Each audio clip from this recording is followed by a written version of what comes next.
Pois toda a Escritura Sagrada é inspirada por Deus e é útil para ensinar a verdade, condenar o erro, corrigir as faltas e ensinar a maneira certa de viver. Isso para que o servo de Deus esteja completamente preparado e pronto para fazer todo tipo de boas ações.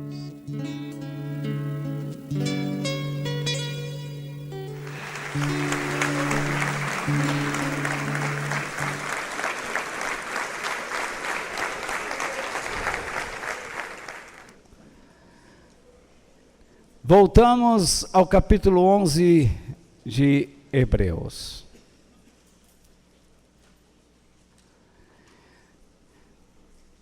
No verso 32, o autor do livro diz que o tempo é pouco para falar de Gideão. E nós estamos na 12ª semana falando sobre Gideão e hoje é a última vez que falo dele. Pelo menos nesta série. Dentro dessas 47 semanas, com a de hoje, nós temos falado que a fé é mais do que acreditar. Porque as pessoas transformaram a fé em pensamento ou sentimento positivo. E a fé não é isso. Há muitos apóstolos, falsos apóstolos de hoje em dia, porque apóstolos não são, porque ninguém se faz apóstolo e nenhum homem pode tornar alguém apóstolo. E eu sei que alguns vão ouvir o que eu estou dizendo e vão me achar arrogante, mas um apóstolo verdadeiro é aquele que recebeu o evangelho de Jesus. Não apenas ouviu ressuscitado, mas recebeu dele o evangelho. Então, todos estes que se dizem apóstolos mentem. Porque é um título que eles assumem, mas infelizmente não assumem a missão, a função do apostolado. O apóstolo é aquele que lança fundamentos, sobre os quais a igreja cresce. E os ensinamentos que recebemos hoje, só fazem a igreja inclinar, pender para cair. Por isso, nesta noite, falando sobre a fé de Gideão, quero falar com vocês lá em Juízes, capítulo 8, versículos 22 ao 27. E o tema é: quem pensa estar de pé, cuide-se para não cair. Quem pensa estar de pé, cuide-se para não cair. Hoje em dia, para se tornar um pregador do Evangelho, você é aconselhado pelos mestres atuais, em vários seminários, a não falar a verdade, a não defender a verdade com firmeza, porque vivemos em um mundo relativista, e nós não podemos ofender as pessoas. elas vão à igreja e não podem se sentir culpadas. Quero que você saiba que se você não está andando com Cristo, você está a caminho da sua condenação. E para o céu você não vai. E a razão de eu estar aqui falando não é para trazer sobre a sua vida condenação, mas um alerta, conselhos.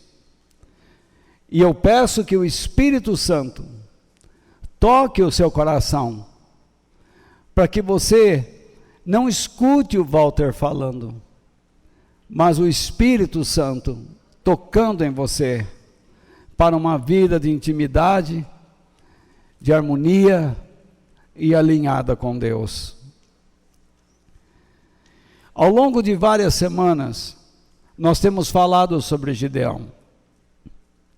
Um homem medroso, inseguro, mas que Deus o transformou num guerreiro valente, num líder, num juiz, num homem com a capacidade, com o discernimento de atender, aconselhar, orientar pessoas. Esse homem que se escondia se tornou submisso, temente e obediente à voz de Deus.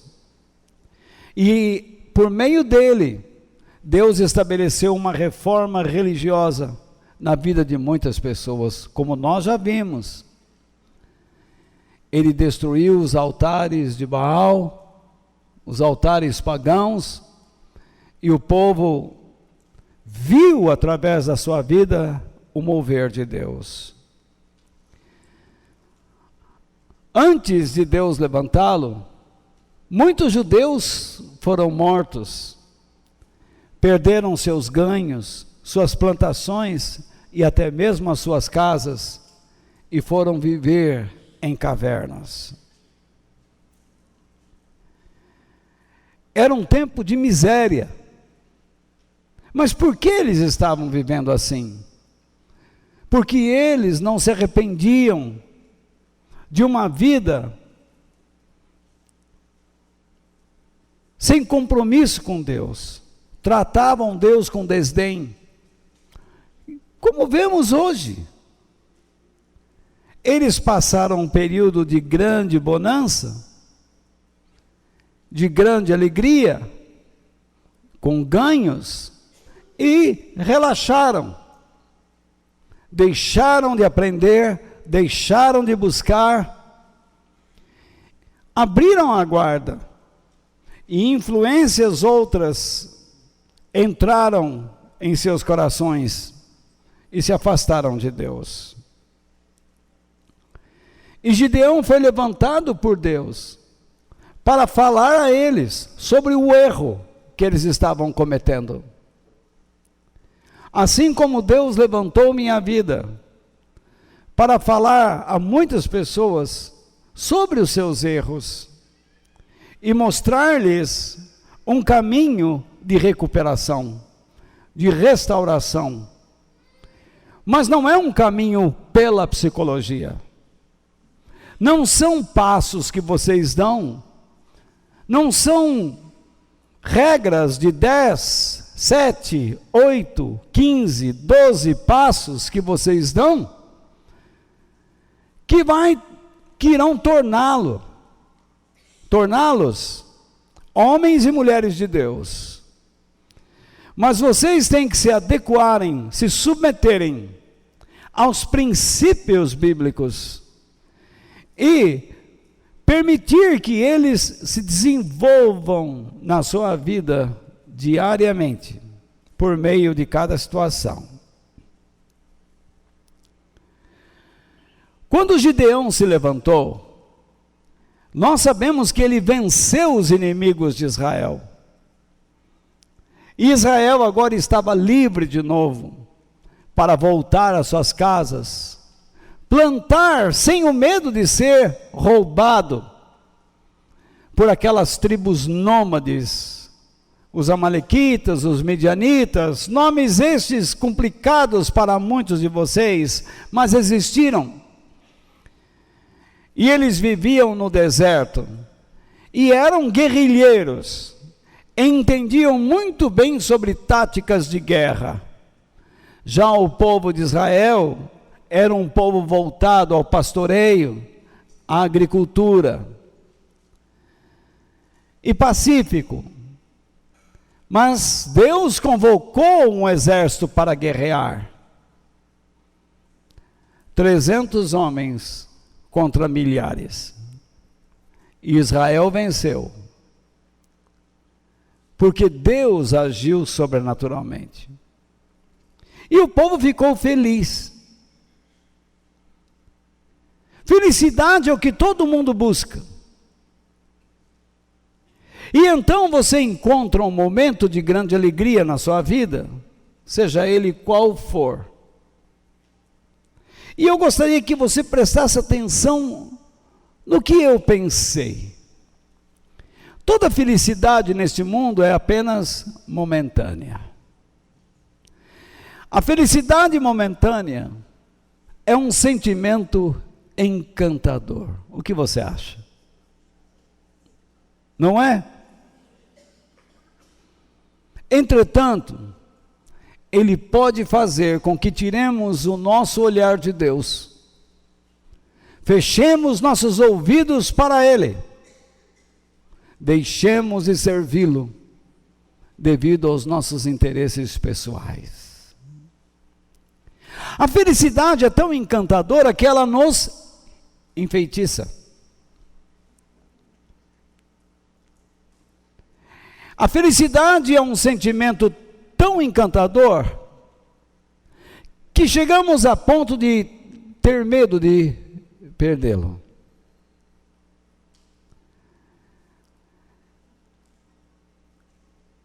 E como uma criança que ganha um brinquedo e acha que aquele brinquedo irá servi-lo por toda a vida, mas é questão de dias e o encanto se acaba.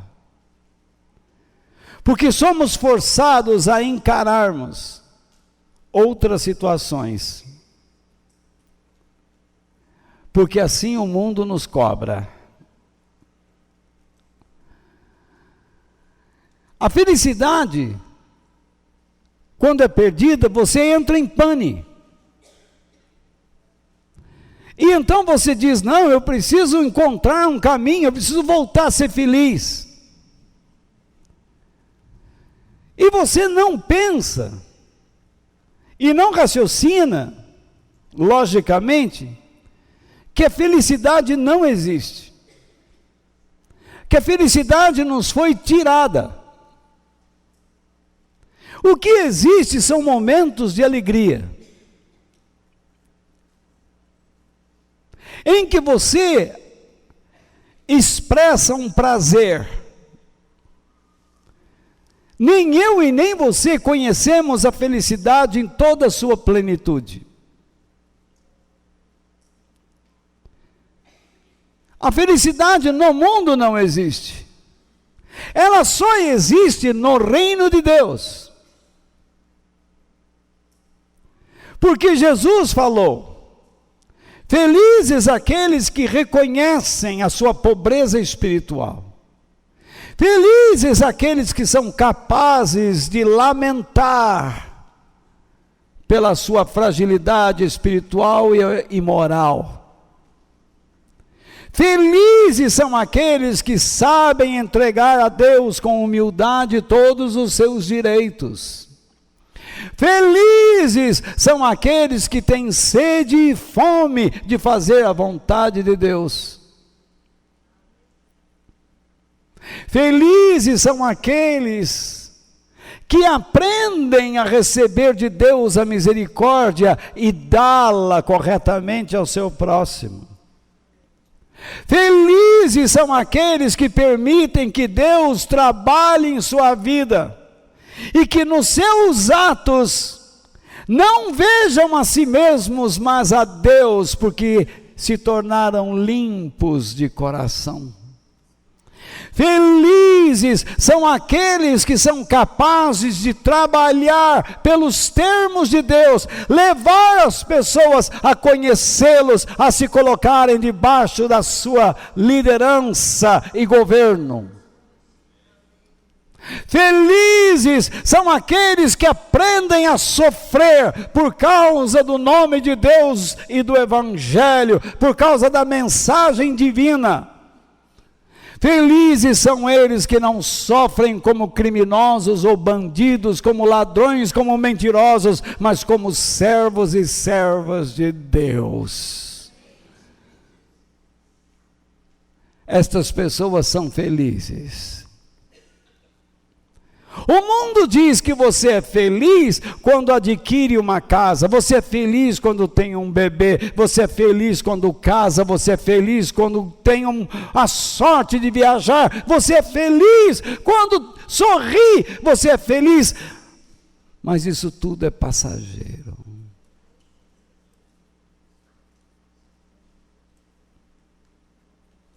Até no reino de Deus a felicidade é passageira. Deixa de reconhecer a sua fraqueza espiritual e moral e você se torna uma pessoa desinteressada nas coisas de Deus. Você entra neste lugar e não tem mais vontade de aprender nada. Você não quer mais ouvir porque você perde o prazer. Há quem diga que uma pessoa espiritual é aquele que fala línguas, é aquele que conhece Bíblia, é aquele que ora de manhã, de tarde, de noite, é aquele que se cobre com regras, é aquele que se cobre com regras, mas não é. Você quer ver uma pessoa espiritual? É aquela que tem prazer em Deus. Eu vou para a igreja, me alegrei quando me disseram, vamos à casa do Senhor. Vamos orar com os irmãos, que alegria, vamos buscar a face de Deus. Eu estou cansado, vocês oram, eu vou orar quietinho, vou ficar aqui, mas tenho um prazer imenso em Deus. Vou ler a Bíblia porque tenho prazer na palavra de Deus. A pessoa espiritual é aquela que demonstra prazer. Quem não demonstra prazer não tem nada de espiritualidade. É a mesma coisa um homem, uma mulher, um filho que não tem prazer de estar em casa. Ele é um componente da família, mas membro não é.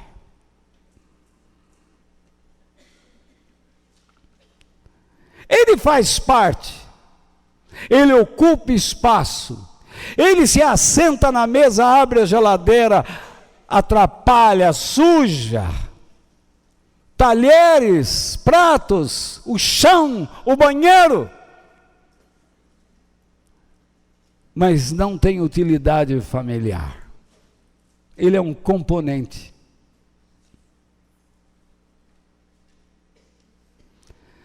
Em qualquer oportunidade ele tem vontade de estar longe da casa.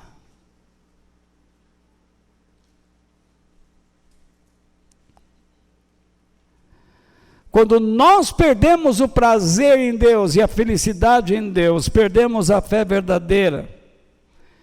E no mesmo instante ela é substituída por uma fé falsa, que nos leva a uma atitude egoísta e interesseira.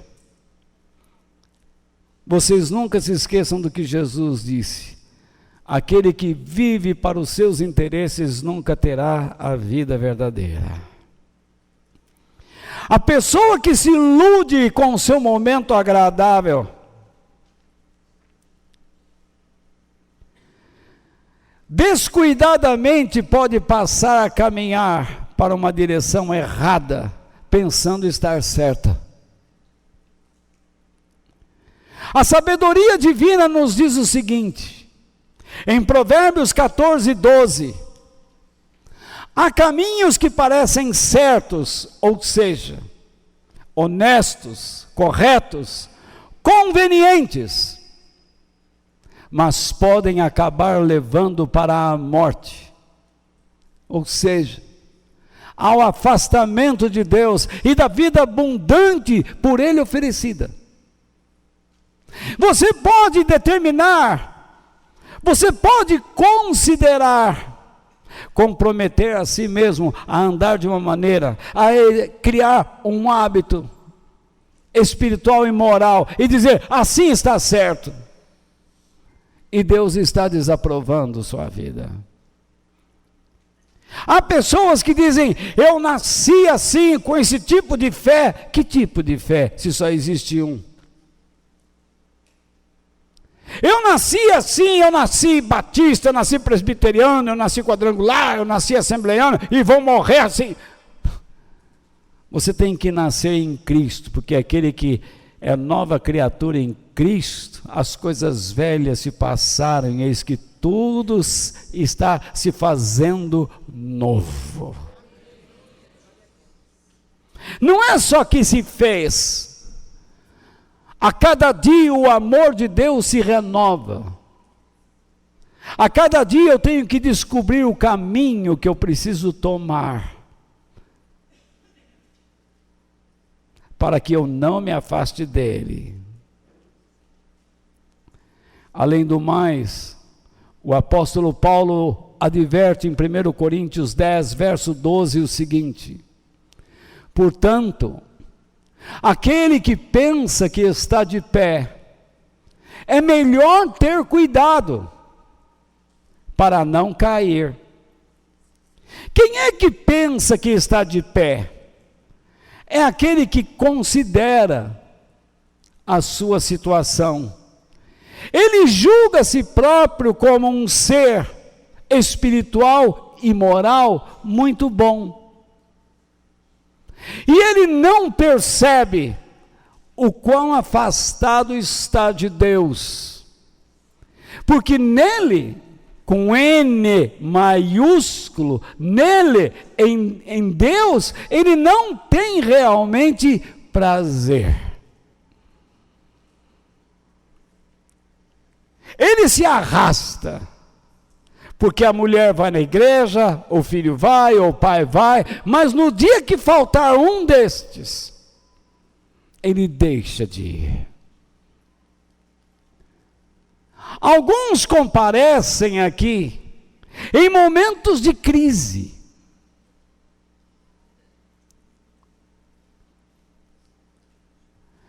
Pensando que, pelo fato de estar aqui, estão seguindo Jesus e receberão bênçãos da parte dele, mas vocês receberão apenas condenação, reprovação, rejeição. E poderá chegar um momento em que Deus não os chamará mais.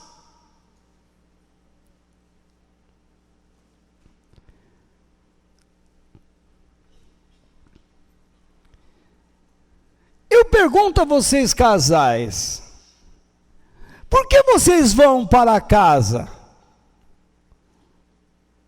Só para se alimentar, abrir geladeira? Brigar com o cônjuge? Criar um clima desagradável? Garanto que não, e espero que não. Você, depois de um longo dia de trabalho, vai para casa porque lá é o seu prazer. Quando você não encontra prazer na sua casa, psicologicamente você se transforma numa pessoa terrível, recortada, triturada, esgotada, cansada, desanimada, estressada. Ou eu estou falando mentira?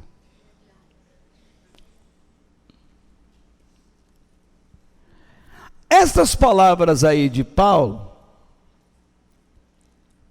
em outras palavras, seria assim: todo aquele que tem uma opinião própria, que considera a si mesmo firme na fé, ou seja, que estabelece a si mesmo uma condição espiritual e moral boa, que tome cuidado para não descender de um lugar mais alto para um mais baixo. Qual é o nosso critério para sabermos se estamos ou não, se estamos agradando ou não a Deus? Qual é o critério que usamos se somos ou não boas pessoas?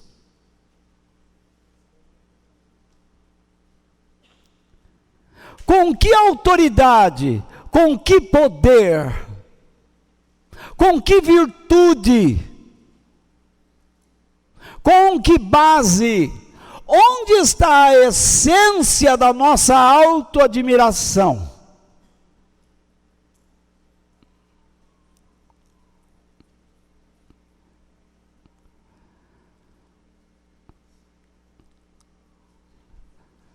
Quais são as bases em que eu me apoio para dizer a mim mesmo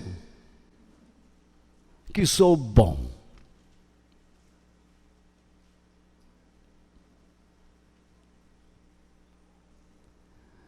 Aqueles que assim agem sempre defendem a si mesmos, mas pouco defendem a verdade de Deus em um mundo incrédulo. Quando inquiridos, quando requisitados por outras pessoas a responderem sobre o Evangelho, não sabem, porque a única coisa que eles possuem é uma autojustiça.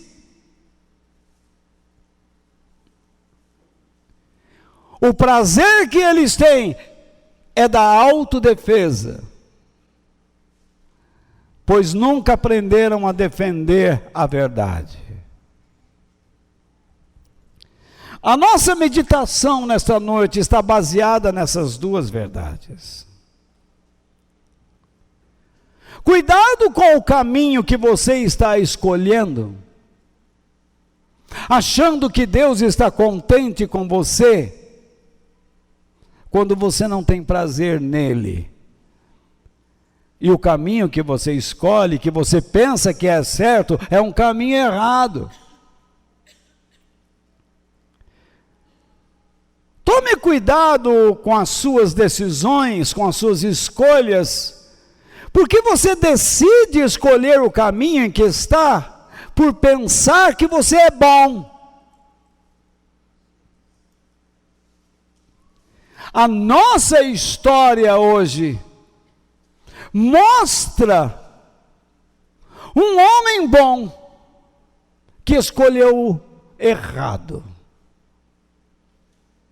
E um povo que foi chamado para o certo e voltou para o caminho errado, pensando que estava fazendo o que era certo.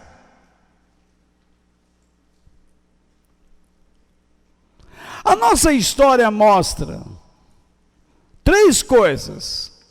Nos versículos 22 e 23, o povo pede que Gideão se torne rei sobre Israel. Mas ele, Gideão, rejeita o pedido. Vamos ler. Juízes capítulo 8, versículos 22 e 23. Muitos de vocês já têm as minhas notas nos seus tablets, telefones, e outros já imprimiram, que bom. Perdoe alguns erros gramaticais, porque quando você faz, é difícil você captar todos os erros, mas na internet eles serão todos corrigidos, e tudo isso que eu estou falando está sendo ampliado e transcrito pelo André e corrigido pela Luciane, porque todo este material se transformará em e-books gratuitos, porque Deus não me chamou para ganhar dinheiro com as coisas dele. Então, Eu não sou escritor. Eu sou um colaborador. Escritor é o irmão Ademir. Então, veja lá. Os homens de Israel disseram a Gideão. Por que eu disse ganhar dinheiro? Preciso explicar. Em alguns países, para você ler o esboço de uma mensagem, tem que pagar 5 a 10 dólares. Ora, 5, 10 dólares é melhor comprar um livro de alguém que se matou de tanto pesquisar. Agora, quando você vai pregar e você vai cobrar a pregação, isso é um crime. No meu modo de ver, esse camarada já caiu no meu conceito, do meu conceito. Me desculpem a franqueza, mas sejamos verdadeiros e honestos. Então, quando eu estou pregando, se eu fizer um trabalho de um livro, então cobrarei. Mas se é um trabalho fruto da pregação, não cobro. Imagina, o Espírito de Deus dá de graça, e de graça seja dado. Os homens de Israel disseram a Gideão: você nos salvou dos midianitas, portanto, seja nosso governador. Todos esses grifos são meus. O que significa isso? Eles queriam que Gideão se transformasse em um rei, em um soberano, em um dominador. E eles vão mais além. E depois de você, o seu filho e o seu neto. Quer dizer, eles queriam um governo agora hereditário. Sabe o que é hereditário? Uma vez um homem lá no interior gostou tanto desse nome que ele queria colocar o nome do filho. Como é que é o nome? Hereditário. Então veja lá.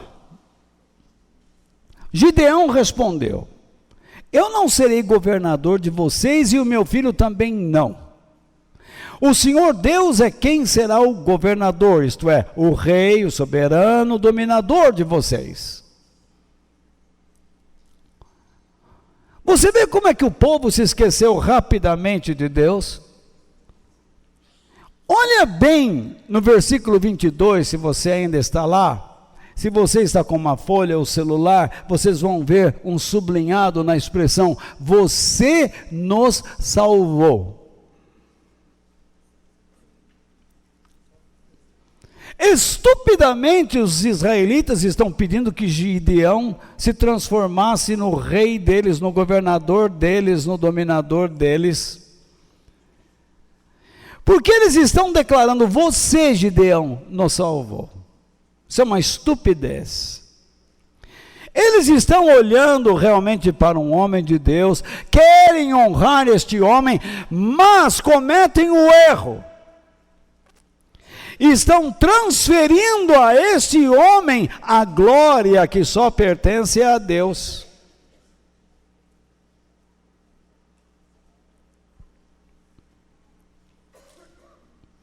O que eles estão fazendo? Eles estão praticando uma religião cujos princípios não saíram de dentro deles, que é a idolatria. Se você mexia com espíritos de mortos, se você praticava idolatria, você pensa que isso saiu de você só porque você aceitou Jesus? Não saiu, não. Se antes de Jesus você era supersticioso, místico, você pensa que essas coisas não estão em você? Ainda estão. Mas Walter, eu sou uma nova criatura. E daí? Você é uma nova criatura desde que você se submeta a Cristo, mas quando você começa a se rebelar contra Ele, tudo aquilo que era ruim aparece. Toma o lugar dele e volta a se manifestar.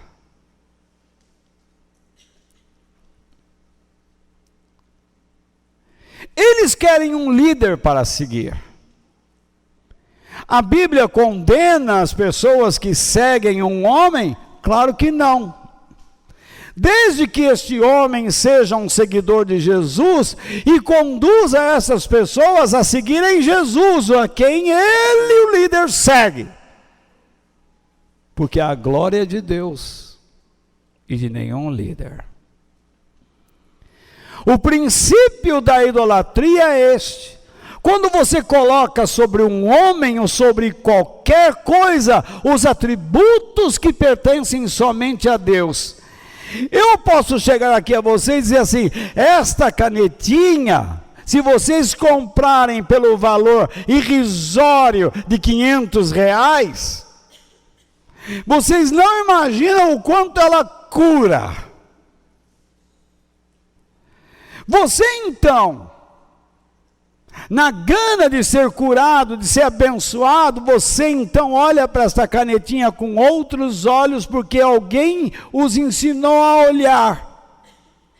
Porque transferiu algo de Deus para esta coisa efêmera, insignificante.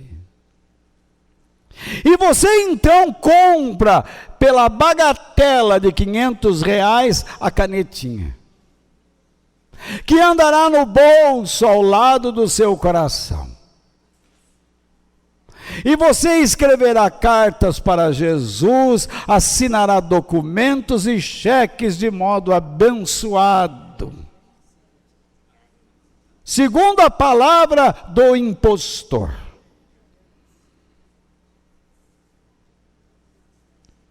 Você está praticando idolatria.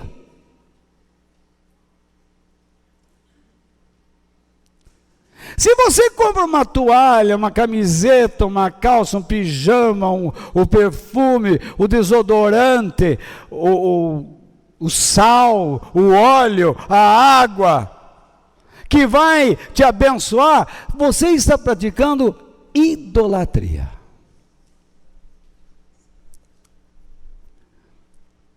Porque você está transferindo o caráter de alguém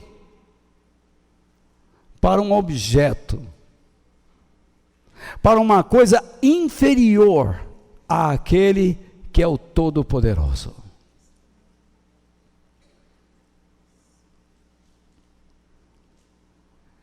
Eu fiquei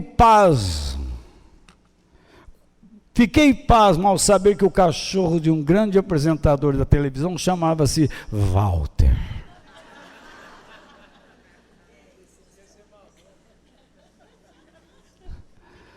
Mas fiquei confortado quando soube que ele recebeu esse nome não por minha causa. E que ele não demonstrava ou não manifestava nenhuma característica da minha personalidade. Ele roía osso e eu como arroz e feijão.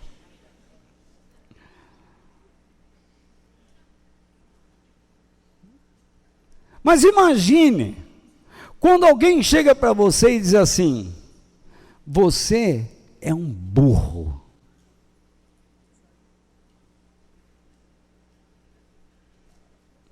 Como você se sente? Um burro.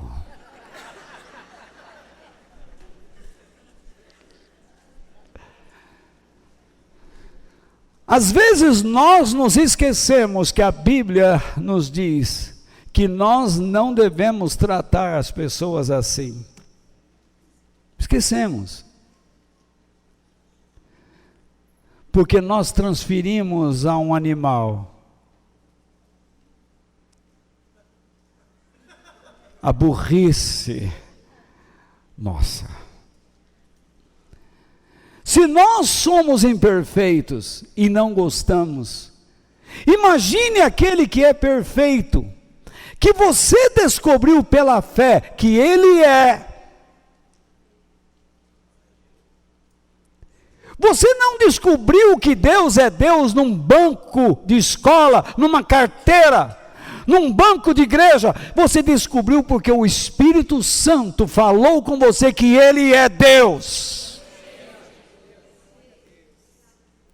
Porque ninguém anda realmente com Deus se o Espírito Santo não lhe convencer sobre isso.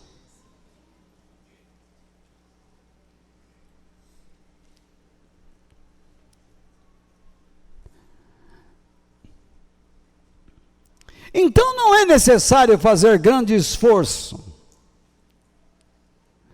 para vermos como o povo idolatra líderes e objetos que são esparramados em nome de Deus, com a finalidade de triturar a lógica, o raciocínio, a compreensão das pessoas, de torná-las inúteis, tanto nos pensamentos como nas ações, para não terem uma fé verdadeira, em nome de prosperidade financeira.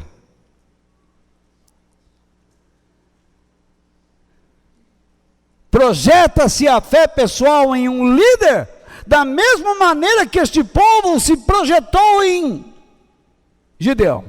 Você nos salvou. Quantas propagandas dizem: esta igreja me libertou, este homem orou por mim e ele me libertou. Desde que eu vim aqui, eu comecei a ganhar milhões. Venha para cá, porque é aqui. Com todo respeito digo, eu não sou universal.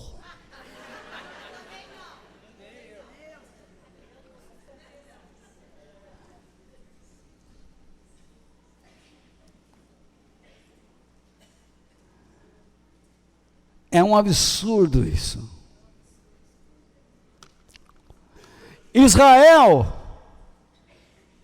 pensou estar de pé, quis honrar o seu líder, mas desonrou a Deus, transferiu a ele o que não devia. E isso lhe foi um peso. Portanto, faça com que Deus seja o dirigente máximo da sua vida, por meio de Cristo e seu Evangelho. Esse é o caminho para honrar Deus. Nunca pensem que eu sou a tua salvação, que qualquer outro aqui é a tua salvação, que a oração deste ou daquele é melhor do que a do Zé, do Antônio, do Sebastião, porque não é. Porque a oração de um homem, de uma mulher que é aceito por Deus, pode muito em seus efeitos. A minha oração não é diferente da tua, nem a tua da minha. Se vocês orarem por mim, eu aceitarei de bom grado, porque há muitos que são justos e que intercedem pela minha vida. E eu espero que vocês aceitem a minha oração, vinda de um coração de um homem que está sendo aceito por Deus e que fará bem a você. Mas somos iguais. Em segundo lugar, nos versículos 24 ao 27, Gideão pede ouro e o seu pedido é prontamente atendido. Vamos lá, vamos ler?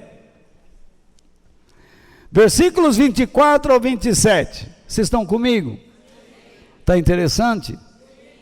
Eu sou demais.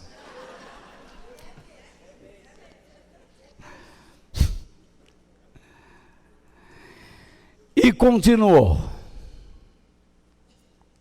Repare bem.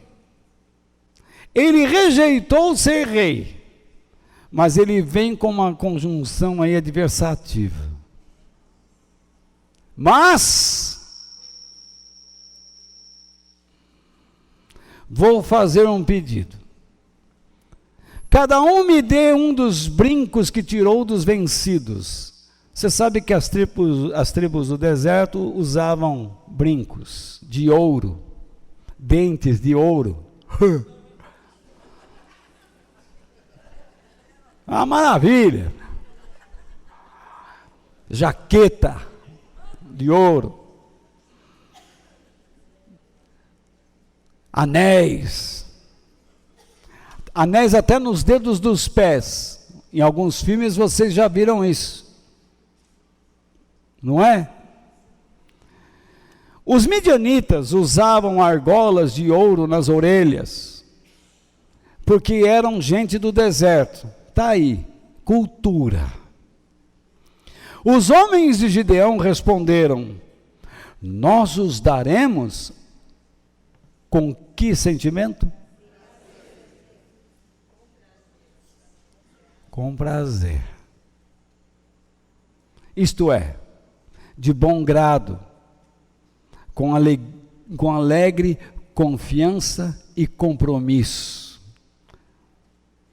Já que você não quis ser rei, vamos te dar o ouro. Eles nem sabiam por quê. Vamos dar. Quer dizer que se eu peço uma oferta aqui, vocês vão me dar. Irmãos, eu não quero ser Deus da vida de vocês, mas peço uma coisa.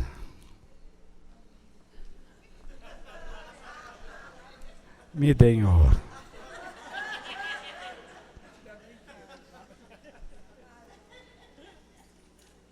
Não? Vocês não creem em nada mesmo. Então veja lá.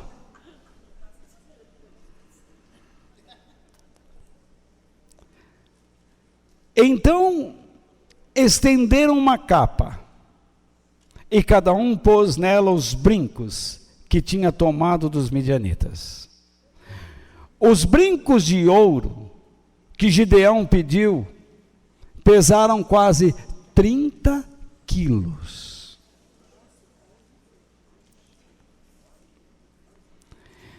Isso, fora os enfeites, os colares e as roupas de púrpura que os chefes de Midian usavam.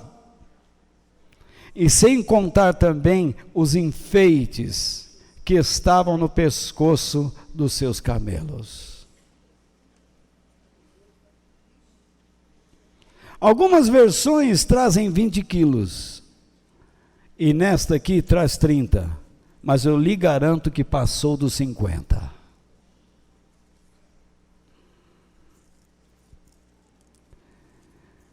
Daria para nós fazermos uma viagem pelo mundo, e sobraria muito dinheiro. Ao ler a história de Gideão, vou tentar abrir os teus olhos para um detalhe. Até este momento, sempre Deus o procurou. Ele nunca procurou Deus.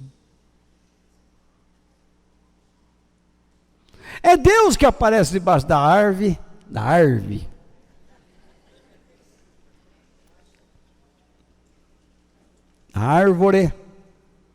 É Deus que diz para ele derrubar o altar de Baal. É Deus que ensina ele sobre a quantidade de homens que ele precisava usar para vencer os midianitas. Até agora ele está ouvindo, mas está se submetendo. É um homem de fé, mas ele não tem fé suficiente. Ele não exercita a sua fé para buscar quando Deus espera para ser buscado.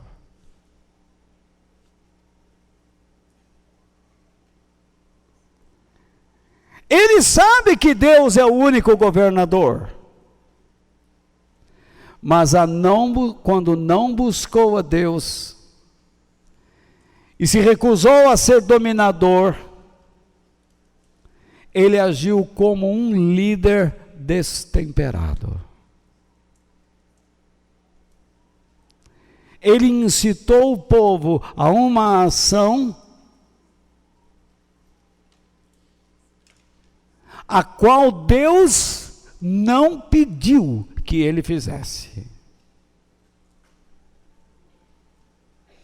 Vocês estão entendendo ou não? Sim ou não? Sem consultar a Deus, Gideão pediu que o povo fizesse algo.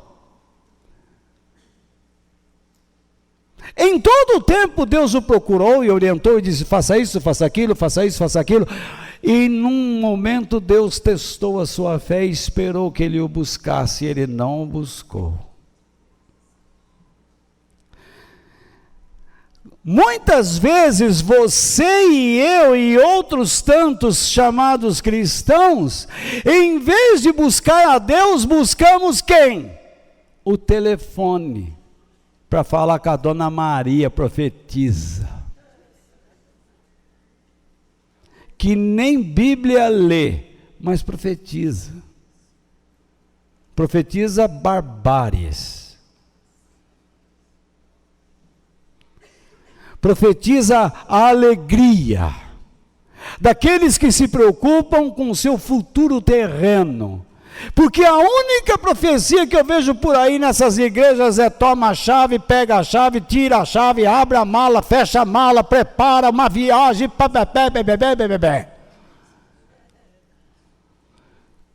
É hino que diz: esse ano é o ano da tua alegria, e lá vem roubalheira.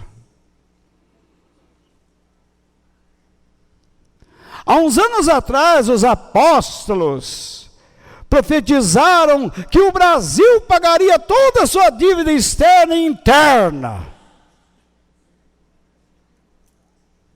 Aí a dona Neuza Itioca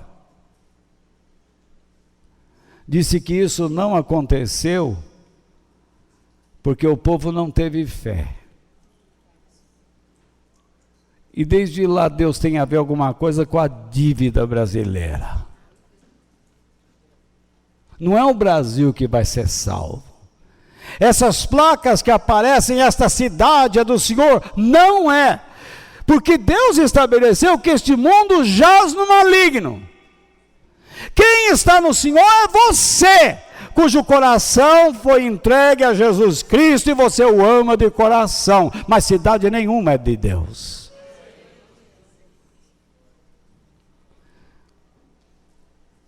Disseram que Jesus ia voltar em tal época, a dona Neuza Itioca assinou embaixo.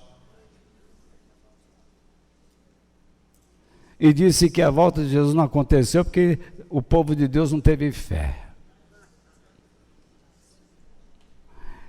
Eu estou por aqui. Estou cansado de ficar ouvindo essas coisas.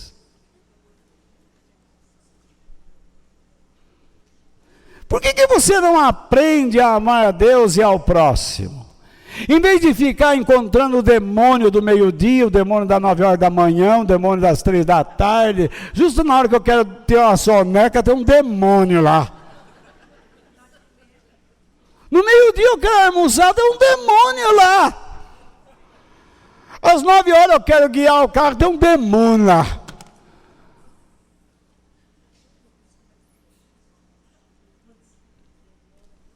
É muita superstição. Isso tudo é aquilo que você era e que não deveria mais ser, por ser uma nova criatura. Mas voltou a ser. Porque você pensa que está num caminho certo, mas você desonra a Deus com as suas ideias e seus atos. E tudo que você expressa é falta de fé. devido à falta de conhecimento.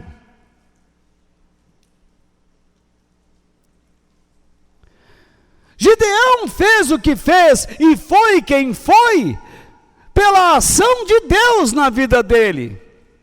Mas quando ele precisava que Deus interferisse na sua vida, ele não o buscou. E o que ele fez? E quem ele foi? Ele fez uma bobagem e foi um péssimo líder. Ele conquistou uma batalha contra milhares apenas com 300 homens, sem pegar na espada. Em primeira instância. Ai, essa palavra, esses termos. Precisa tomar cuidado com esses termos. Aqui no Brasil. Primeira, segunda instância. Em primeiro...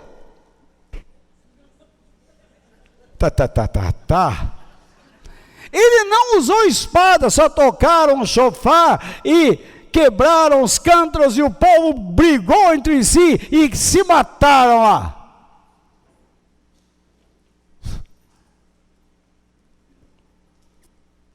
Ele ficou impressionado.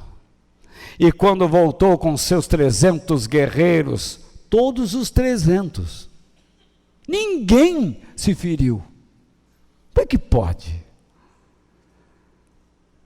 Esse cara, Gideão, é o cara.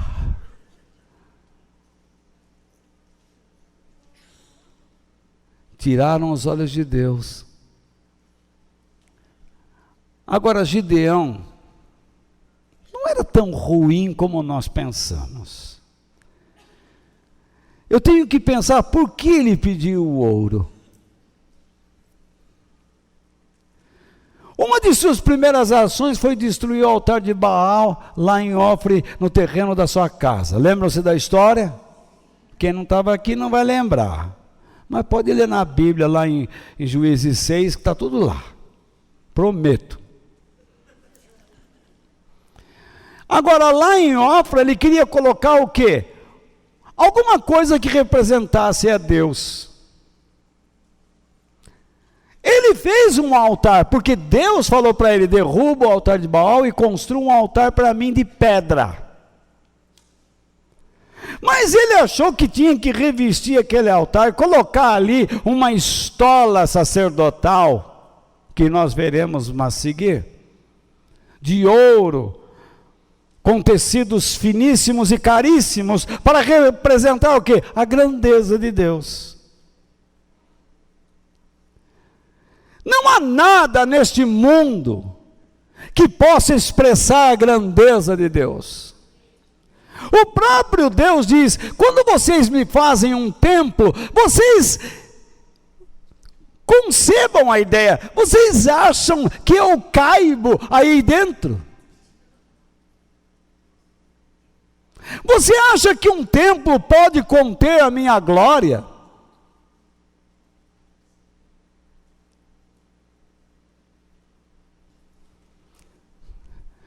Deus reparte a sua glória com quem Ele quer, mas Ele não reparte a sua glória com ídolos e idólatras.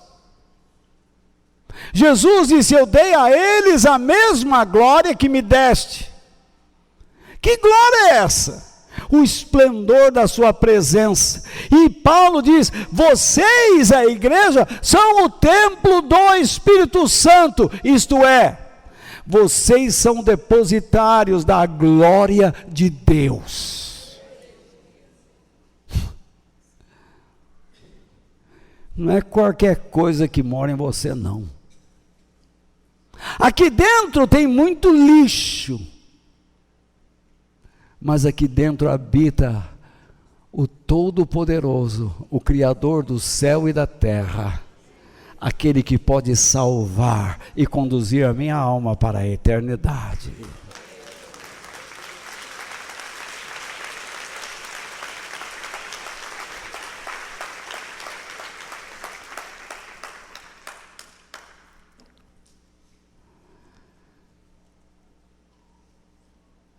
Mas ao pedir-se ouro, ele fez algo errado, porque agiu com independência. Ele não buscou a Deus. Ou estou gostando daquela menina. Vai orar. Para quê? Vou sair do trabalho, vou começar outro. Vai orar. Para quê?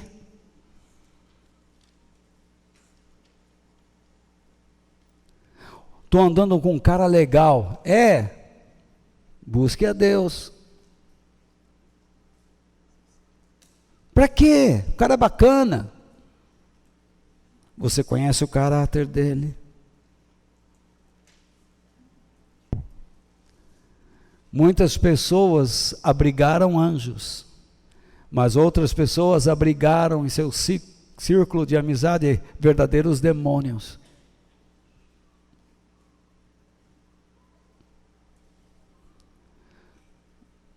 Ô filho, eu quero que você seja isso. E o que Deus quer que ele seja? Não, ele tem que ser alguém na vida, tem que se dar bem. Para você, o que é se dar bem?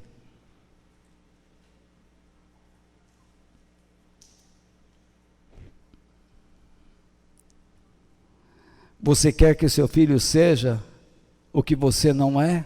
Um incompetente? Você quer que o seu filho ganhe dinheiro, coisa que você não ganhou? Você quer que o seu filho seja rico para não depender de você? Você quer que o seu filho alcance para você receber alguma honra, alcance um patamar elevado para receber alguma honra? Por que você quer que o seu negócio cresça, se você não dá a Deus o que é de Deus? Como é que você abre alguma coisa sem orar? O que você quer na sua vida? Riqueza?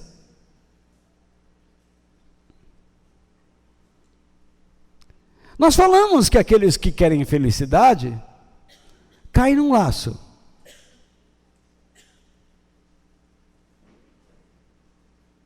Mas todo líder ou irmãos que querem usar o reino de Deus para conseguir algum tipo de riqueza,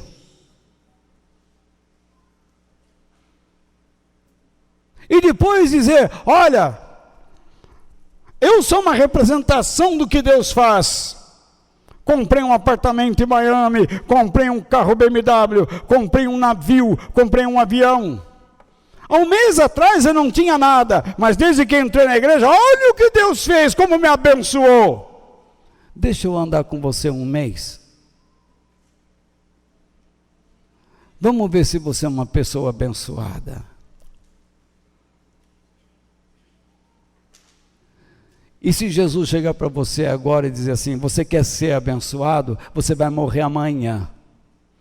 Vende tudo que tem e dá aos pobres.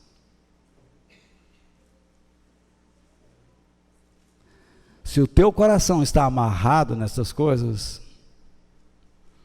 você não tem certeza de nada.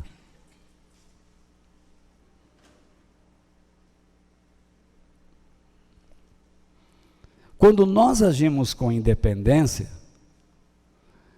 corremos o risco de tomarmos decisões erradas.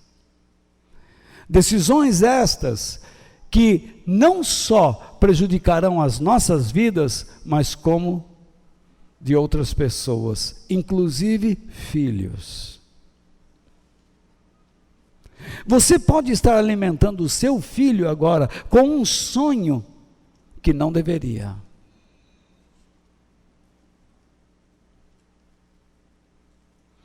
Quando eu converso com certas pessoas, eu noto o que Deus está fazendo na vida delas. Eu conversava agora com a Milena e ela falou, Walter, eu fui promovida. Eu disse, isso para mim não é surpresa. Porque eu sei o que Deus está fazendo na sua vida. Mas esta felicidade pode ser um laço, se você não abrir os olhos. Quando você chega para mim e diz assim, Walter, eu agora arrumei o emprego, puxa, como eu estou me sentindo feliz, que bom. Isso não é surpreendente para mim, mas a tua felicidade pode ser um laço. Mas quando você chega para mim e diz, Walter, eu preciso de uma vitória. Espera lá, você precisa de Deus.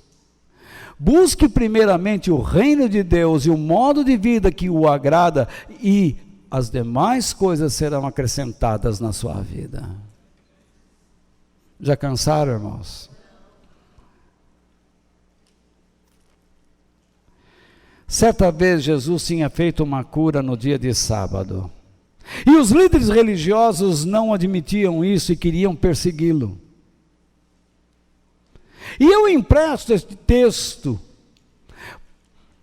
lá de João 5, para mostrar a vocês que nós não devemos agir com independência. Por que Jesus curou num dia de sábado só para criar zanga? Não. Veja o que ele diz em João 5,19. Eu afirmo a vocês que isto é verdade. O filho não pode fazer nada por sua própria conta, isto é, por consideração própria, pois ele só faz o que vê o Pai fazer, isto é, por meio do discernimento, pelo entendimento ou observação cuidadosa. Tudo o que o Pai faz, o Filho faz também. Se Jesus é o nosso modelo de vida, e se Ele é a nossa vida, nós teríamos que exercitar o mesmo discernimento que Ele tinha. Somos falíveis? Somos. Falharemos? Falharemos. Mas reconheçamos que este modelo deve ser seguido. Gideão pensava possuir uma grande experiência de liderança, mas ele foi um grande líder enquanto era liderado. Mas quando ele tentou influenciar pessoas, sem a ação de Deus, sem a orientação de Deus, sem a aprovação de Deus, deu um passo de uma posição de cima para inferior. Caiu. Então, cuidado ao tomar decisões independentes dos ensinamentos de Deus, pois elas prejudicarão a sua vida e as de outras pessoas. Concorda? Terceiro e último, digam graças a Deus. Ninguém ousou.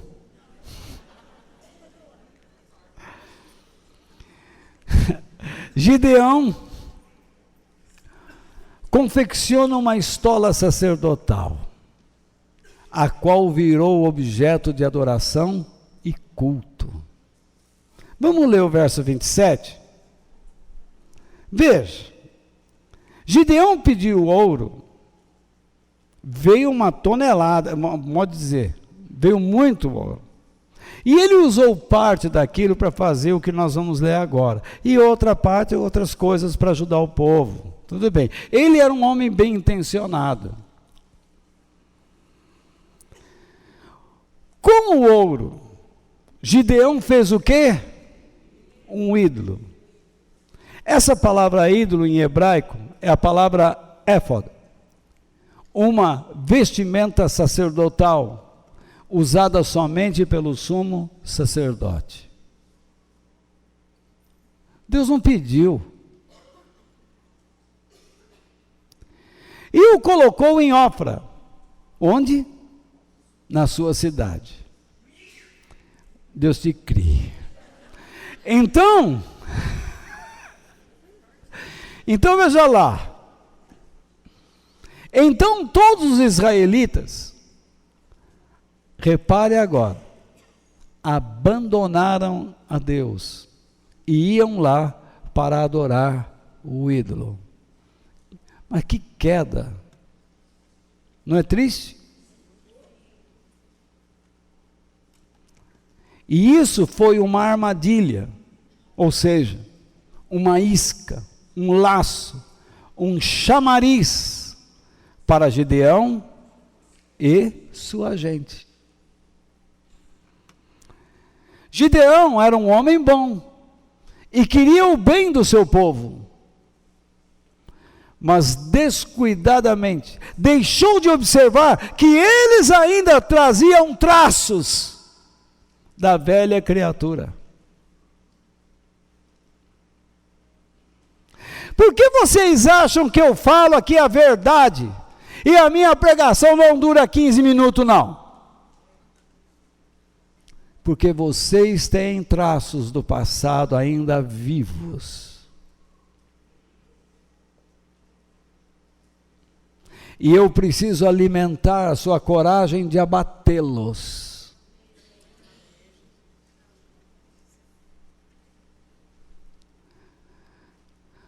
Se eu deixar de falar a verdade, vocês voltarão rapidamente ao que eram. O dia que eu sair desta igreja, por alguma razão, seja em vida ou em morte, e aparecer aqui um cara que, para ganhar confiança de vocês, amoleça na doutrina e na teologia e passe a cultivar alguma coisa em suas mentes, manipulando a sua aceitação em vocês, já Deus não será mais líder desta igreja. Esta pessoa pensa que estará liderando, mas quem está liderando é o povo, porque começa a exigir desse homem aquilo que quer ouvir.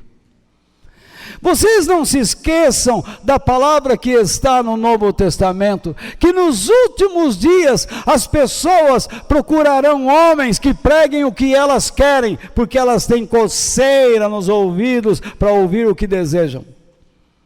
Há pessoas que passam aqui, entram aqui, escutam e dizem assim: é muito longo, fala muito, eu gosto da minha igreja porque é pouquinho rápido, eu saio de lá, vou comer o frango e arrotar com tubaína. Então veja só, você está procurando o quê?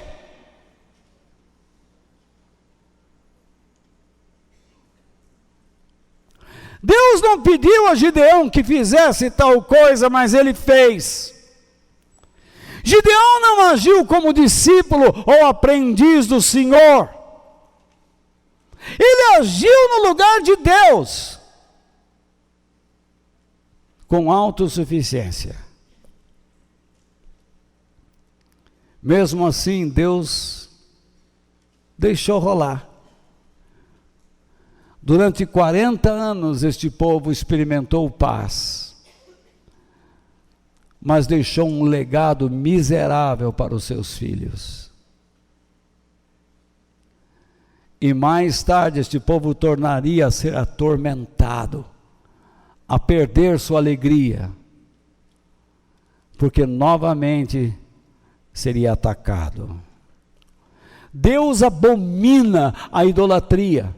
Imagine, Gideão colocou lá uma estola sacerdotal, e as pessoas, em vez de buscar a Deus, passou a consultar aquela estola, uma vestimenta, acreditando que se dobrassem perante um tecido revestido de ouro, prata e pedras preciosas, Deus falaria por meio daquilo a eles.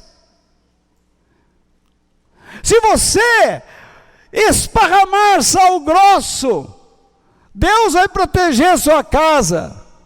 Se você der 5.000 reais na igreja, Deus vai proteger você. Se você der a chave do seu carro na reunião da prosperidade, Deus vai pegar o seu carro inútil ou fraquinho ou barato e te dá um carro zero, caríssimo, de 300 mil reais.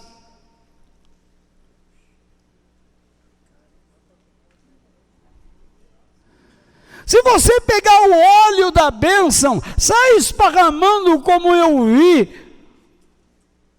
Um homem que foi lá na igreja e pediu para orar pelas latas de óleo salada. Nem azeite era.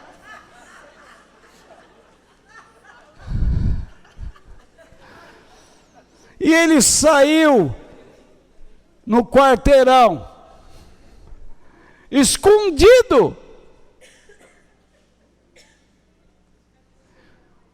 Parecia que urinava,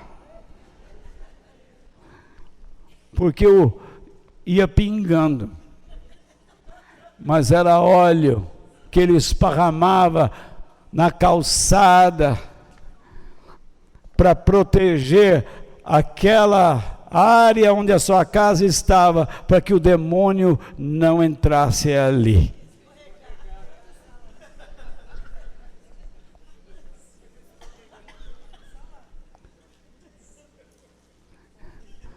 O demônio só esperou ele se cansar e pulou.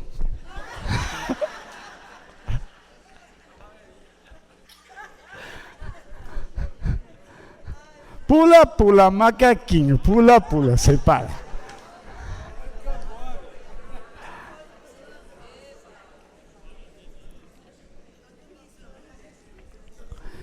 Infelizmente, o que Gideão fez é o que muitos estão fazendo hoje em dia. Irmãos, Gideão pecou, o povo pecou, todos com boas intenções, repararam?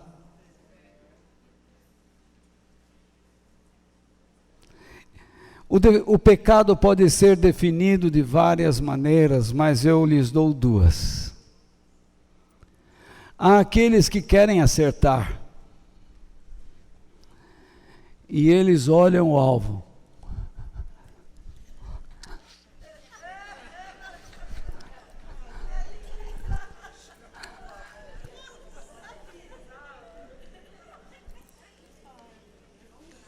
E aí quando eles atiram, erra. Errei. Errou o alvo. Mas deixa assim, não treina. Não insiste. Desanima. Ah, Deus me entende. E existem aqueles que andam longe de Deus, que nem alvo tem para acertar. Não se importam com os propósitos e planos de Deus. Vivem pelos seus interesses. Não sei em qual plano você está. Neste mundo nós temos pessoas com boas intenções, mas só erram o alvo.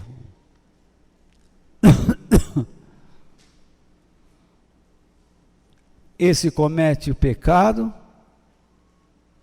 como aquele longe de Deus também o comete. Será punido da mesma forma como aquele que está longe que comete. O nosso propósito de vida é não errar o alvo. É não desonrar Deus. Não enfraquecer o povo de Deus. Por isso, cuidado com a autossuficiência, pois ela lhe dará um Deus falso e o afastará do verdadeiro. Quando você empina o nariz e deixa de ouvir os conselhos de Deus, sejam estes vindos de onde vierem, pode ser de uma jumenta, ou de um burro,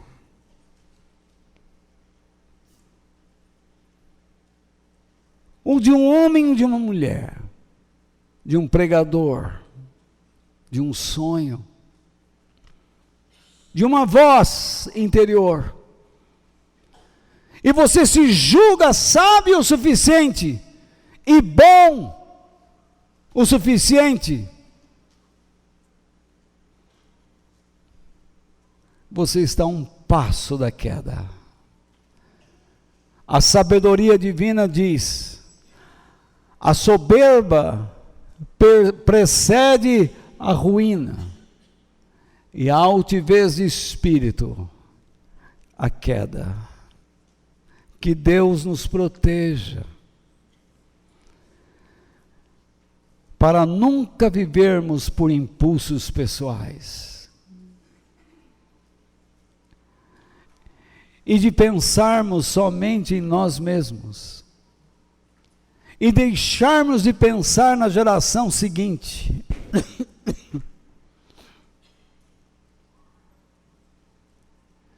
Quando você vive só para satisfazer a sua vida e não preparar o caminho para aqueles que virão depois de você, grande é o seu egoísmo e o desastre vai chegar à tua porta.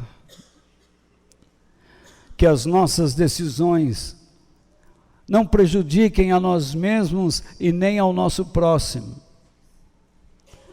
E que procuremos andar sempre em comunhão com Deus, em harmonia com Ele, por meio deste livro tão sagrado e do Espírito que habita em nós.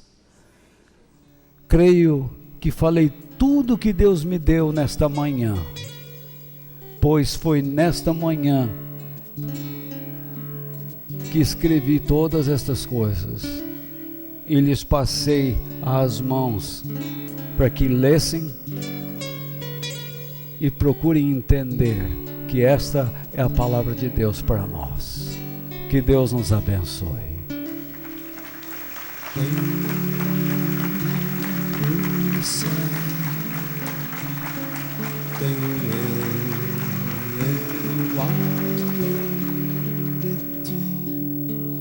E